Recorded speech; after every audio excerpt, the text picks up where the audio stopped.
Hello friends, स्वागत है आपका लोग्यान चैनल पर। आज पुलिस रेगुलेशन की थर्ड क्लास में आपके लिए लाया हूं। तीसरी क्लास है। पहली दो क्लासों में आपने बहुत अच्छे से अपना प्यार दिया और बहुत अच्छे से उसको शेयर किया, काफ़ी लोगों तक वो क्लास पहुंची। इस क्लास को भी ऐसे ही कीजिएगा। मैं आपको बहुत कोशिश करता हूं अच्छे से अच्छा कंटेंट प्रोवाइड करूं। ठीक है, तो शुरू करते हैं आज की क्लास। पैरा 101 तक हम लोग पढ़ चुके थे। आज से पैरा 102 पढ़ेंगे और इससे आगे के पैरा पढ़ेंगे।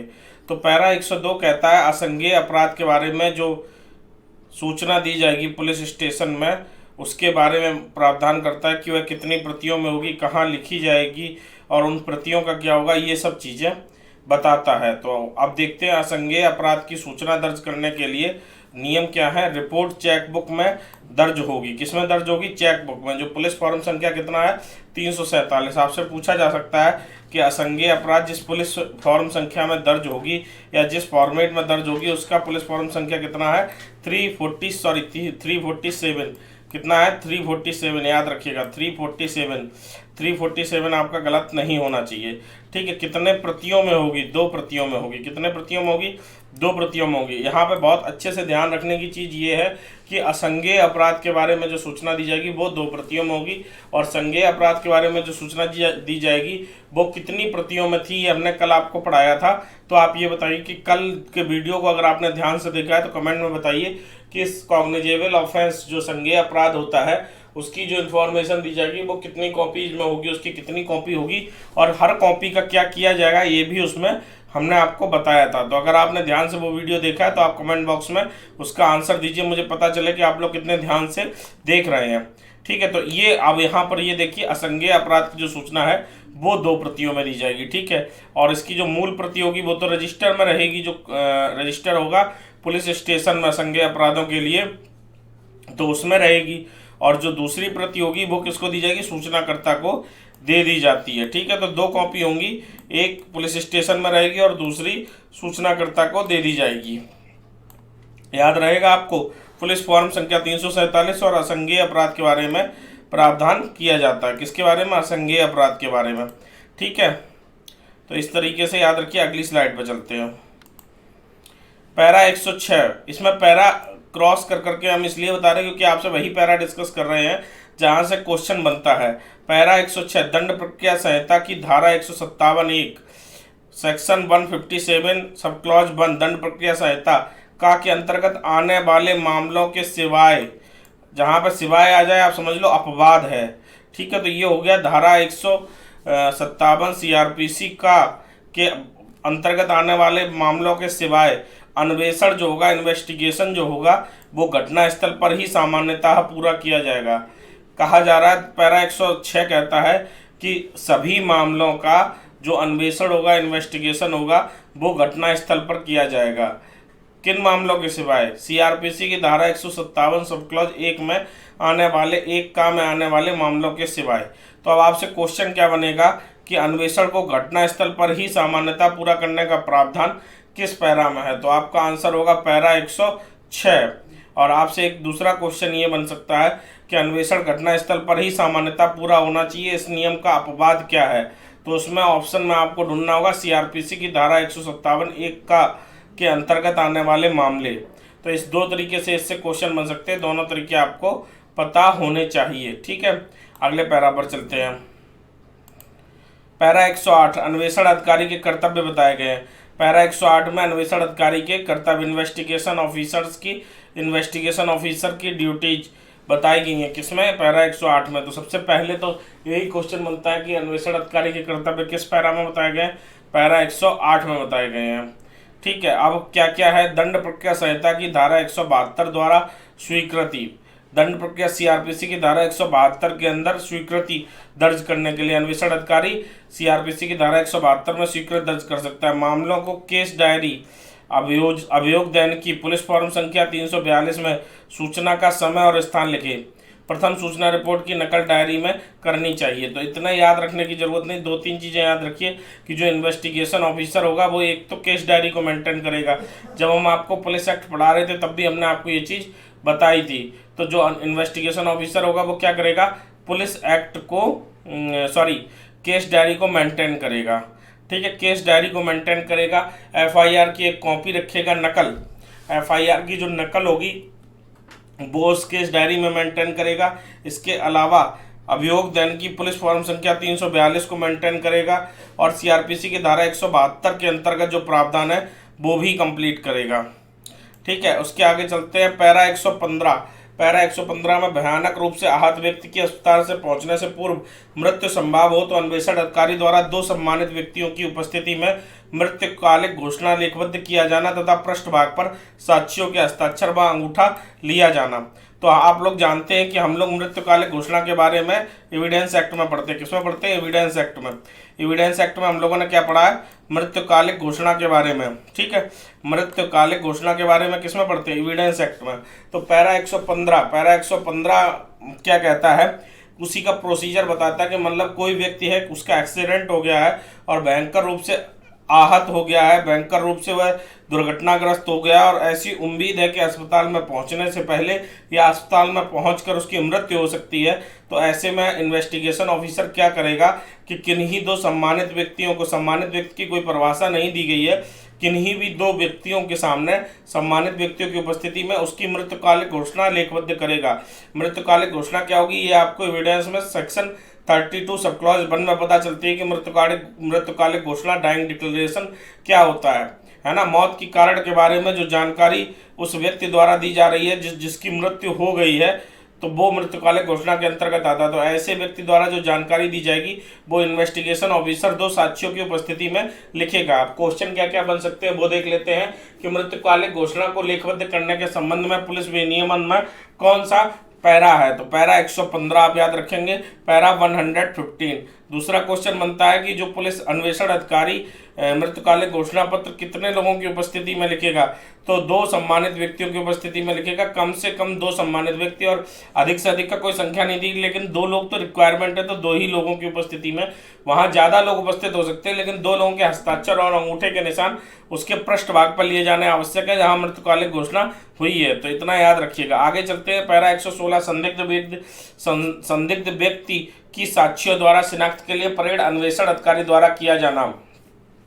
मतलब संदिग्ध व्यक्ति या अभियुक्त है, उसकी शिनाख्त के लिए, उसकी पहचान के लिए परेड करवाएगा कौन? अन्वेषण अधिकारी। किसकी उपस्थिति में होती है? ये चीज़ हमने आपको साक्ष्य अधिनियम में पढ़ाई थी, जो साक्ष्य अधिनियम का वीडियो पहले से पढ़ा हुआ है, बाकी आगे भी हम पढ़ाएंगे। आप बताइए कमेंट बॉक्स में कि जो शिनाख्त परेड होती है वो किसकी उपस्थिति में होती है। ठीक है, अब यहाँ पैरा 116 उसके प्रोसीजर के बारे में बात करता है कि संदिग्ध व्यक्तियों की साक्षियों द्वारा शिनाख्त के लिए परेड अन्वेषण अधिकारी द्वारा किया जाना। पहचान परेड जेल में मैनुअल ऑफ गवर्नमेंट ऑर्डर्स के अंतर्गत किया जाएगा। पुलिस द्वारा कार्यपालक मजिस्ट्रेट की उपस्थिति में, किसकी उपस्थिति में? कार्यपालक मजिस्ट्रेट की उपस्थिति में 2 या 2 से अधिक सम्मानित व्यक्तियों की उपस्थिति में पहचान परेड कराई जाएगी। ठीक है, तो पैरा 116 किससे संबंधित है? शिनाख्त परेड से संबंधित है।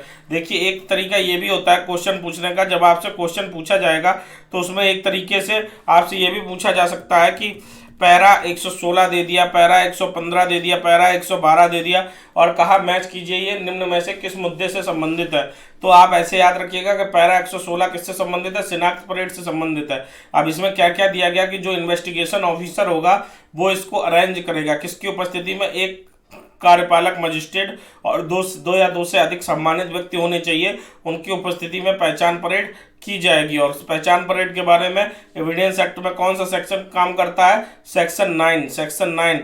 और पहचान परेड किस प्रकार का साक्ष्य है? संपोषक साक्ष्य है। एविडेंस में ये क्वेश्चन आपसे पूछा जा सकता है।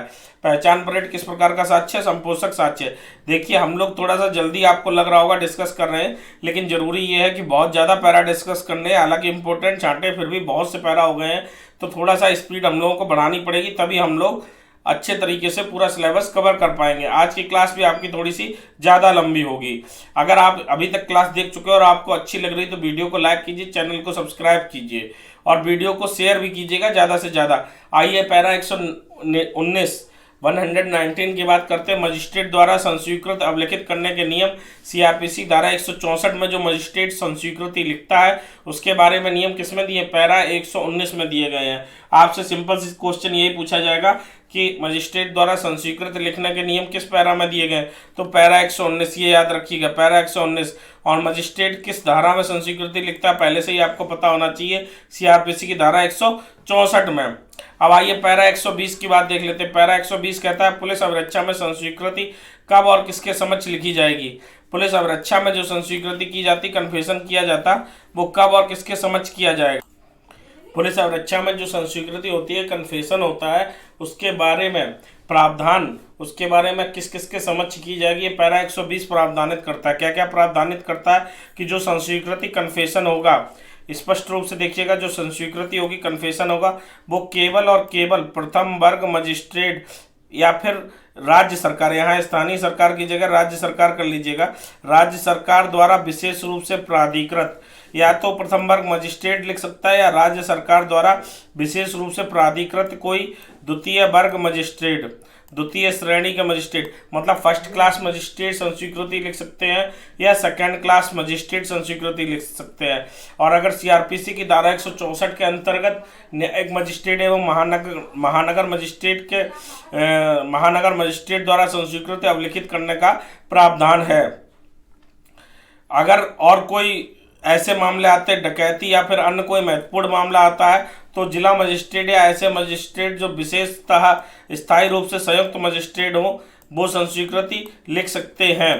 तो इस तरीके से धारा 120 से क्वेश्चन दो तरीके से बनेगा, संस्वीकृति कौन कौन लिख सकता है इस बारे में प्रावधान किसमें है, पैरा 120 में, सॉरी मैं धारा बोल गया था, पैरा 120 में, पैराग्राफ 120 में ये बताया गया है कि पुलिस अभिरक्षा में संस्वीकृति कब और किसके समक्ष लिखी जाएगी। और संस्वीकृति प्रथम वर्ग मजिस्ट्रेट या विशेष रूप से प्राधिकृत द्वितीय वर्ग मजिस्ट्रेट, न्यायिक मजिस्ट्रेट, महानगर मजिस्ट्रेट, जिला मजिस्ट्रेट और संयुक्त मजिस्ट्रेट जो स्थायी रूप से संयुक्त मजिस्ट्रेट है, इतने लोग संस्वीकृति का अवलिखन कर सकते हैं। अगले पैरा पे चलते हैं, पैरा 121। पैरा 121 क्या कहता है, अभियुक्त को पुलिस अभिरक्षा में वापस किए जाने का प्रार्थना पत्र पुलिस अधीक्षक या उपखंड के राजपत्रित पुलिस प्रभारी अधिकारी के माध्यम से धारा 167 के अंतर्गत अपेक्षित मजिस्ट्रेट को संबोधित करके निश्चित एवं संतोषजनक आधार पर ही होने पर ही मंजूर किया जाएगा।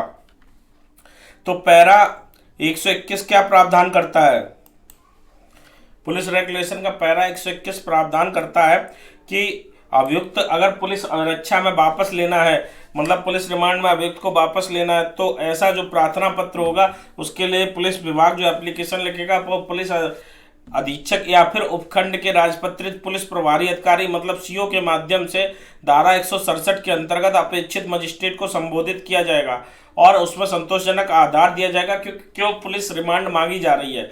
देखिए कोई व्यक्ति जो जेल में बंद है और उसकी पुलिस रिमांड चाहिए है ना, तो पुलिस रिमांड के लिए पैरा 121 में नियम दिया गया है कि या तो पुलिस अभिरक्षा में वापस करने के लिए प्रार्थना पत्र पुलिस अधीक्षक को या फिर उपखंड में राजपत्रित पुलिस अधिकारी के माध्यम से दिया जाएगा, ठीक है। और मजिस्ट्रेट को संबोधित होगा वो प्रार्थना पत्र, और ऐसा प्रार्थना पत्र दंड प्रक्रिया संहिता की धारा 167 के नियम के अंतर्गत प्रथम पेशी से 15 दिन पुलिस अभिरक्षा की रिमांड एवं न्यायिक अभिरक्षा की रिमांड दोनों के लिए दिया जाएगा।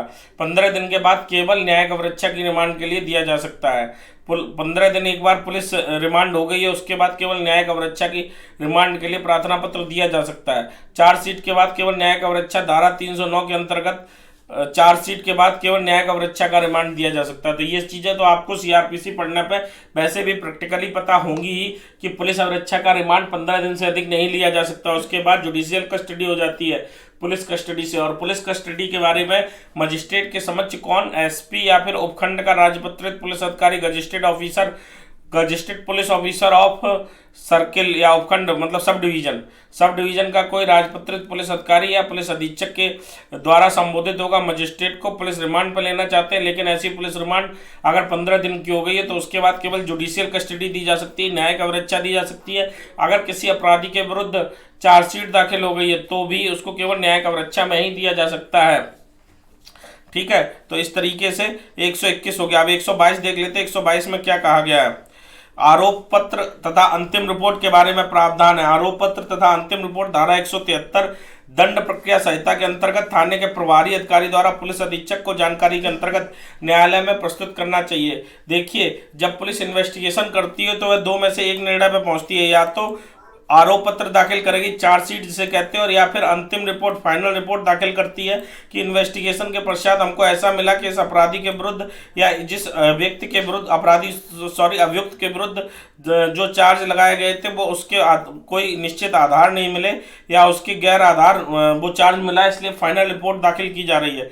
तो चाहे चार्जशीट दाखिल करे चाहे अंतिम रिपोर्ट दाखिल करे, पहली बात तो यह है कि सीआरपीसी के किस सेक्शन में चार्जशीट और अंतिम रिपोर्ट के बारे में प्रावधान है, तो आपको याद होना चाहिए कि सीआरपीसी की धारा 173 में प्रावधान है। और इसमें कहा गया कि थाने का प्रभारी अधिकारी जो होगा, इंचार्ज होगा, जहां इन्वेस्टिगेशन चल रहा था, वो पुलिस अधीक्षक को जानकारी देगा और उसके बाद उस चार्जशीट को या फाइनल रिपोर्ट को कोर्ट में प्रेजेंट करेगा। पैरा 122 इस बारे में प्रावधान करता है और ये प्रैक्टिकल रूप से चीजें होती हैं। आरोप पत्र का फॉर्म 339 में, आरोप पत्र अगर चार्जशीट फाइल की जा रही तो फॉर्म संख्या कितना है, 339, तथा अंतिम रिपोर्ट का पुलिस फॉर्म संख्या 340 है। तो पुलिस फॉर्म संख्या भी याद रखिएगा कि अगर चार्जशीट फाइल की जा रही तो 339 है और फाइनल रिपोर्ट फाइल की जा रही है जिसे अंतिम रिपोर्ट कहते हैं तो 340 है। इसको याद रखिएगा, पूछा जा सकता है। आरोप पत्र सर्किल ऑफिसर व लोक अभियोजक द्वारा न्यायालय को समर्पित किया जाएगा और अंतिम रिपोर्ट पुलिस अधीक्षक द्वारा प्रस्तुत की जाएगी। फाइनल रिपोर्ट किसके द्वारा प्रस्तुत की जाएगी, पुलिस अधीक्षक के द्वारा। और आरोप पत्र जो है वो किसके द्वारा प्रस्तुत किया जाएगा, या तो सर्किल ऑफिसर सीओ और लोक अभियोजक दोनों के द्वारा। लोक अभियोजक के माध्यम से सर्किल ऑफिसर प्रस्तुत करेगा आरोप पत्र और फाइनल रिपोर्ट कौन प्रस्तुत करेगा, पुलिस अधीक्षक। ठीक है, हालांकि इसमें भी वास्तविकता तो ये कि लोक अभियोजक की भूमिका रहती है, लेकिन आपसे क्वेश्चन ये पूछा जा सकता है कि आरोप पत्र और अंतिम रिपोर्ट के लिए कौन सा पैरा प्रभावी है, तो पैरा 122 में इस बारे में प्रावधान किया गया है। ठीक है, अब आइए अगले पैरा पर। पैरा 134 पोस्टमार्टम के बारे में बताता है। पैरा 134 में किस बारे में प्रावधान है, सबको पोस्टमार्टम के लिए भेजना। जब कोई ऐसी स्थिति में अप्राकृतिक रूप से मृत्यु होती है और मृत्यु का कारण पता करने के लिए या मृत्यु के समय की परिस्थितियों की जांच करने के लिए मेन रूप से पोस्टमार्टम के लिए बॉडी भेजी जाती है। तो जो पोस्टमार्टम के लिए बॉडी भेजी जाती है वह किस पैरा में भेजी जाएगी, पैरा 134 में। पैरा 134 में पोस्टमार्टम के लिए बॉडी भेजी जाएगी। अगला है पैरा 135, बिना पहचान वाली लाशों की उंगलियों के निशान स्लिप फॉर्म पर लिया जाना तथा खोज के लिए फिंगरप्रिंट ब्यूरो को भेजना। जहां मृत्यु कारित होने की संभावना है वहां उंगलियों की छाप खोज की पर्ची पर भी ली जानी चाहिए। लाश की उंगलियों के निशान सदैव ऐसे अधिकारी के पर्यवेक्षण में किया जाना चाहिए जो उपनिरीक्षक की श्रेणी के नीचे ना हो। सभी उंगलियों के निशान लिए जाने चाहिए तथा पर्यवेक्षण अधिकारी खोज पर्ची पर हस्ताक्षर करेगा। तो पैरा 135 किस बारे में प्रावधान करता है, बताइए।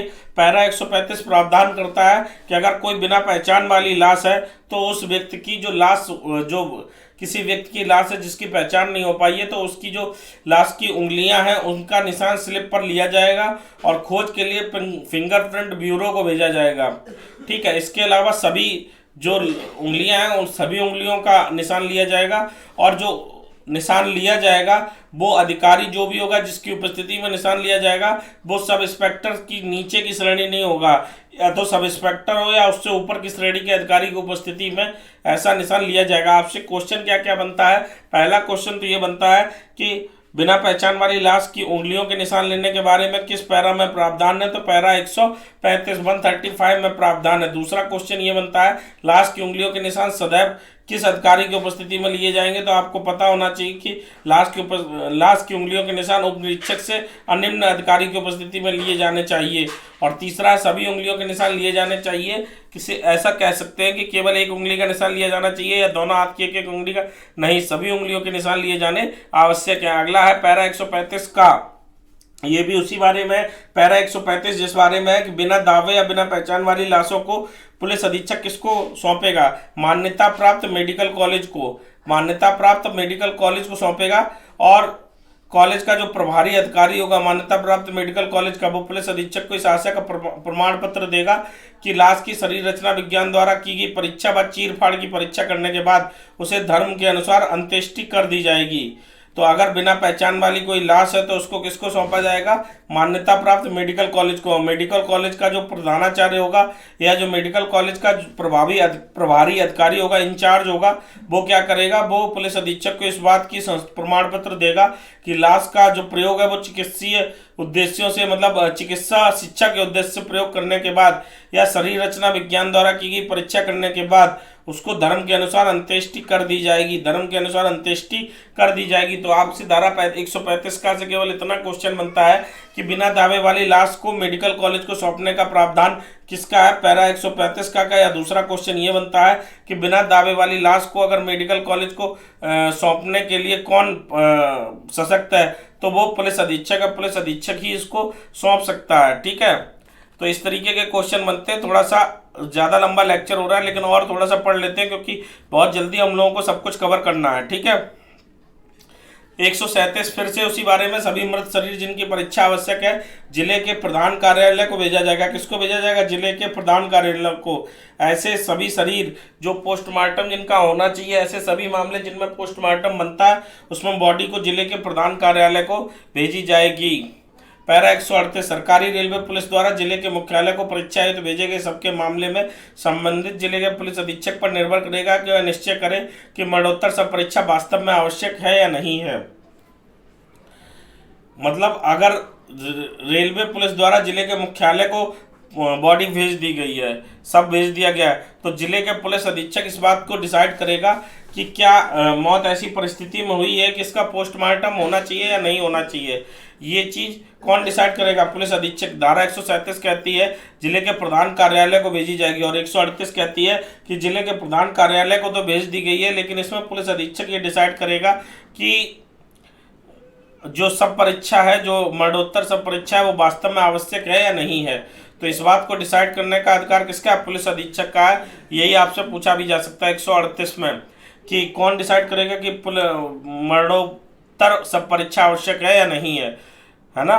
तो वो बताएंगे कि आप पुलिस अधीक्षक डिसाइड करेगा। धारा 139 मृत सबको मरणोत्तर सब परीक्षा के लिए भेजते समय अपनाई जाने वाली प्रक्रिया का उल्लेख किया गया। किस प्रक्रिया, जो पोस्टमार्टम के समय जो प्रक्रिया अपनाई जाएगी मृत सबको भेजने के लिए, उसका उल्लेख किस धारा में किया गया, धारा 139 में। धारा 139 में, ठीक है, सॉरी पैरा 139 में। पैरा 139 में थोड़ा सा गलती हो जाता है, कभी कभी धारा मुंह से निकलता है क्योंकि अधिकतर हम लोग धारा ही पढ़ते रहते हैं। तो पैरा 139 में कहा गया है कि जो पोस्टमार्टम के लिए बॉडी भेजी जा रही है उसमें क्या प्रोसीजर अपनाया जाएगा। पोस्टमार्टम के समय बॉडी भेजने के लिए प्रोसीजर अपनाने के संबंध में किस पैरा में प्रावधान है, तो पैरा 139 में।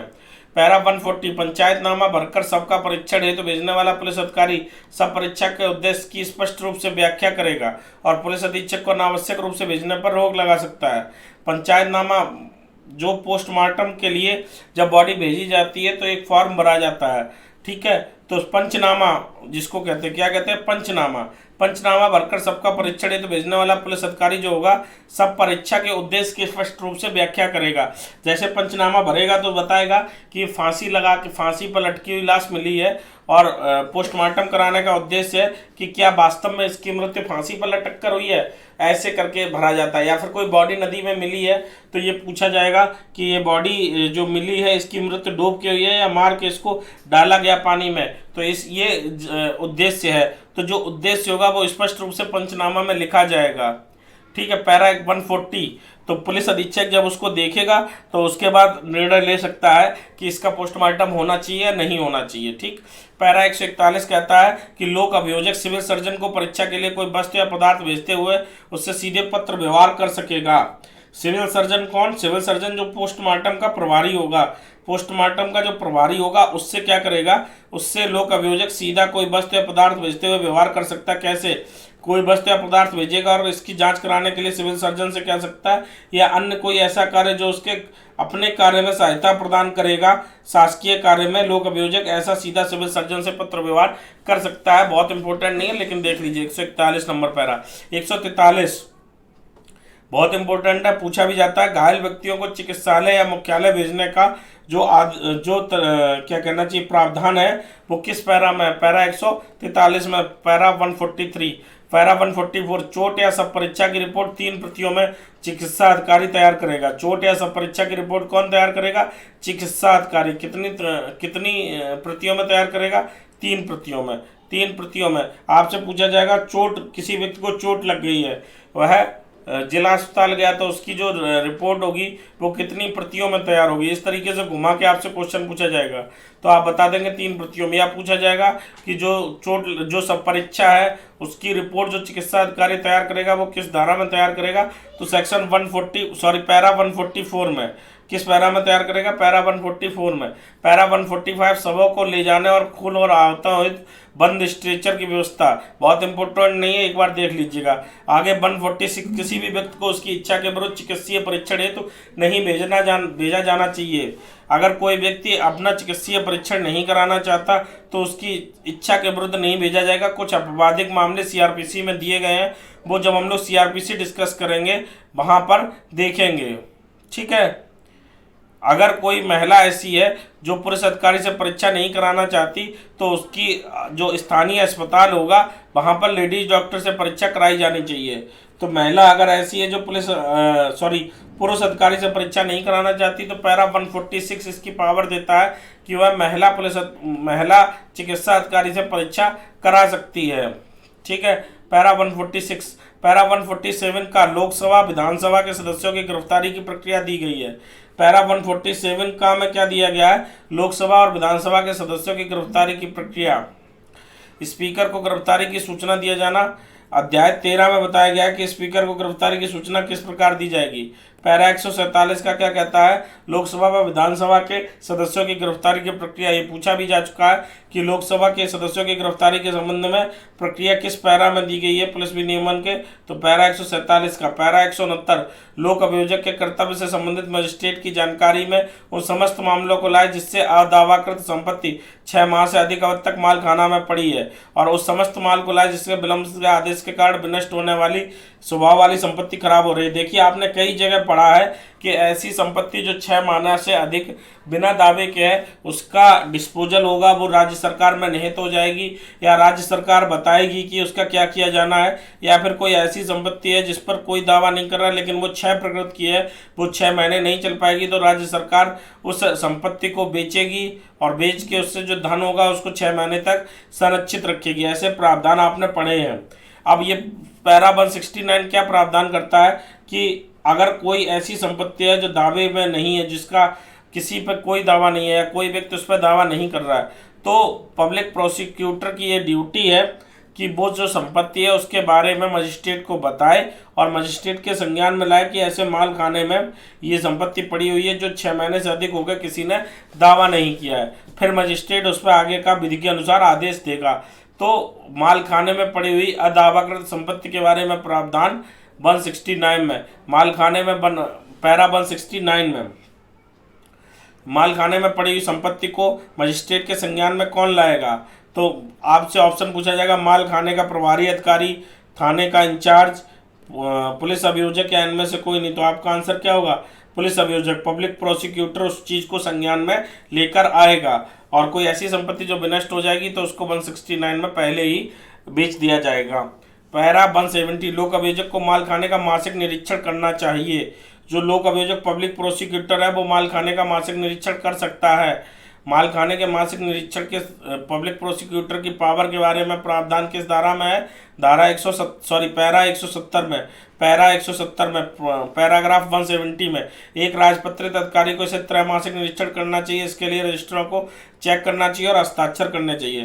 तो 2 तरीके के प्रावधान है 170 में। एक तो ये है कि पब्लिक प्रोसिक्यूटर जो है वो माल खाने का मासिक रूप से निरीक्षण करेगा और राजपत्रित अधिकारी को त्रैमासिक रूप से निरीक्षण करना चाहिए, और जो भी निरीक्षण करता है उनको इनके रजिस्टरों को चेक करना चाहिए, माल को चेक करना चाहिए, और फिर उसके बाद निरीक्षण के बाद हस्ताक्षर करने चाहिए। अब आपसे क्वेश्चन पूछा जाएगा कि लोक अभियोजक माल खाने का कितने दिनों में रजिस्टर करना चाहिए? तो आपका आंसर है मासिक रूप से उसका निरीक्षण करना चाहिए और राजपत्रित अधिकारी को त्रैमासिक रूप से निरीक्षण करना चाहिए।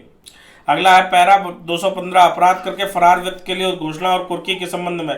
पैरा 215 अपराध करके फरार व्यक्ति उद्घोषणा और कुर्की के संबंध में है। ठीक है। अगला है पैरा फरार अपराधी की परिभाषा, कोई व्यक्ति जिसके विरुद्ध दंड प्रक्रिया संहिता की धारा 82 के अंतर्गत हाजिरी के लिए उद्घोषणा जारी की गई है वह फरार है। आपसे पूछा जाएगा फरार की अपराधी की परिभाषा किस पैरा में दी गई है, तो पैरा 216 आपको याद होना चाहिए। ठीक है। और क्या है, ये बहुत सिंपल सी परिभाषा है, इसको याद कर लीजिए। कोई व्यक्ति जिसके विरुद्ध सीआरपीसी की धारा सेक्शन 82 में कार्रवाई चल रही है, हाजिरी के लिए उद्घोषणा प्रोक्लेमेशन जारी हो चुका है, तो उस व्यक्ति को फरार घोषित या भगोड़ा घोषित किया जा सकता है। पैरा 217 फरार अपराधी का वर्गीकरण का वर्ग वे सभी अपराधी जिसके नाम, जाति, निवास तथा पूर्व इतिहास संदेह की सभी संभावनाओं से परे प्रमाणित किए गए हैं। वर्ग खा इसके अंतर्गत केवल उन्हीं व्यक्तियों का समावेश होगा जिसके अंतर्गत वास्तविक नाम, निवास या पूर्ववत सुनिश्चित नहीं किए गए हैं, है ना। तो फरार अपराधी का वर्गीकरण किया गया 2 भागों में।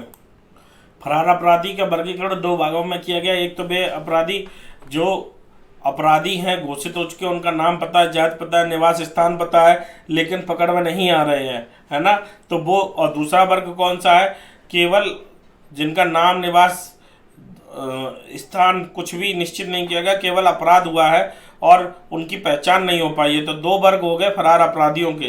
तो आपसे क्वेश्चन ये पूछा जा सकता है फरार अपराधियों का वर्गीकरण किस पैरा में किया गया है, तो पैरा 217 में। दूसरा क्वेश्चन आपसे ये पूछा जा सकता है कि फरार अपराधियों का वर्गीकरण कितने भाग में किया गया, तो 2 भागों में किया गया, का और खा।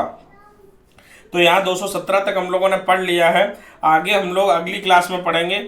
इतना आप लोगों को अच्छे से तैयार हो जाना चाहिए। अगली क्लास में फिर आगे का पढ़ेंगे और थोड़ा सा टाइम लग रहा है पुलिस रेगुलेशन का, लेकिन अच्छे से कर लीजिएगा क्योंकि इसके मार्क्स मिलेंगे आपको, है ना। अच्छे से तैयार कीजिए और हम लोग आगे चल के इसके एमसीक्यू भी सॉल्व करेंगे।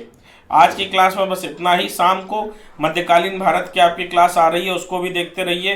पीछे की 2 क्लासें नहीं देखी हैं तो वो भी देखते रहिए और वीडियो को लाइक कीजिए। मिशन एपीओ लिखना मत भूलिएगा, मैंने आपको पहले भी बताया था मिशन एपीओ जरूर लिखिएगा ताकि हमको इस बात के लिए साहस मिले कि हम आपके लिए इसी तरीके की और अच्छे से अच्छे वीडियो लाते रहें। अब आगे की क्लासेस जो आपकी होंगी वो थोड़ी सी लंबी होंगी क्योंकि हम लोगों को सिलेबस जल्दी कवर करना है। अगर आप चैनल पर नए आए हैं तो चैनल को सब्सक्राइब कीजिए, वीडियो को लाइक कीजिए और चैनल को सब्सक्राइब करना, नोटिफिकेशन बटन दबाना बिल्कुल ना भूलें। फिर मिलेंगे कल के वीडियो में। धन्यवाद।